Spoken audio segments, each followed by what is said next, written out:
আসসালামু আলাইকুম বন্ধুরা, কেমন আছেন সবাই আপনারা? এই যে বাড়িতে আসছিলাম, যে এই যে এটা কী ভাজি বানাইতেছি দেখেন। এই যে দেখা যায় পেঁয়াজ কলি। ঠান্ডার দিনে আমি পেঁয়াজ কলি ভাজি খাইতে ভালো লাগে আর কি। আলু দিছি, অল্প আলু দিয়ে পেঁয়াজ কলি ভাজি বানাইতেছি, এটা রাত্রের বেলায়। তো ভাবলাম যে এসে ভিডিও বানাই। আজকে প্রথম খাইতেছি পেঁয়াজ কলি ভাজি। তো ওই যে আমি আমার হাত দেখাইতেছি ভিডিও আমি বানাইতেছি, রান্নাবান্না আমি করতেছি।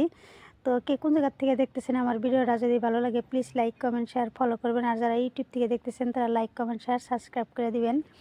তো এই যে এখানে এলো আমি ভাজি বানাইতেছি, প্রায় হয়ে গেছে। এই যে ভাজি খড়ি দিয়া মাটির ইসলে রান্নাবান্না করতেছি। আমি বাড়িতে আসলে বেশিরভাগ টাইম খড়ি দিয়া মাটির ইসলে রান্নাবান্না করি। এটা খাইতে আমার কাছে মনে হয় বেশি ভালো লাগে। বেশি মানে গ্যাসে রান্নাবান্না আমার অত একটা ভালো লাগে না। এখন তো ঠান্ডার দিন, আরও আগুনের কাছে বসে রান্নাবান্না করা যায়। এই যে আমার ভাজি হয়ে গেছে। তো বন্ধুরা, কি কোন জায়গা থেকে দেখতেছেন আমারে কোয়েন। আর কে কে পেঁয়াজ কলি ভাজি খাইতে পছন্দ করেন আমার মতো।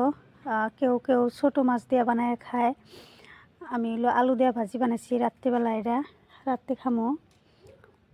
এই যে আমার ভাজি হয়ে গেছে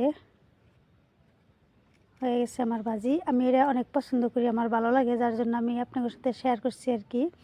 ভাজি হয়েছে। অন্য সবজি বানানোর পরে বানাইছি আমি, এটা করছি যে এটা লাস্টে ভাজি বানাবো, যত গরম গরম থাকে গরমটাই খাই নিবো।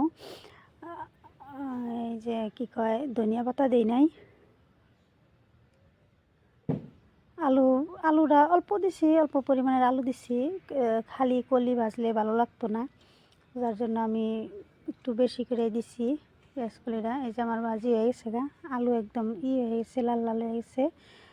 আর এই যে পেঁয়াজ কলি হয়ে গেছে। তো বন্ধুরা, সবাই ভালো থাকবেন, সুস্থ থাকবেন। আল্লাহ হাফেজ। আমার ভাজি হয়ে গেছে বন্ধুরা। থাকেন, রাত্রেবেলায় আমি ভাত খাই পেঁয়াজ কলি ভাজি দিয়া। আপনারা কী দিয়ে ভাত খান আমারে কোয়েন। আমি পেঁয়াজ কলি অনেক পছন্দ করি। কে কে পছন্দ করেন আমার মতো আমার কমেন্টে জানান।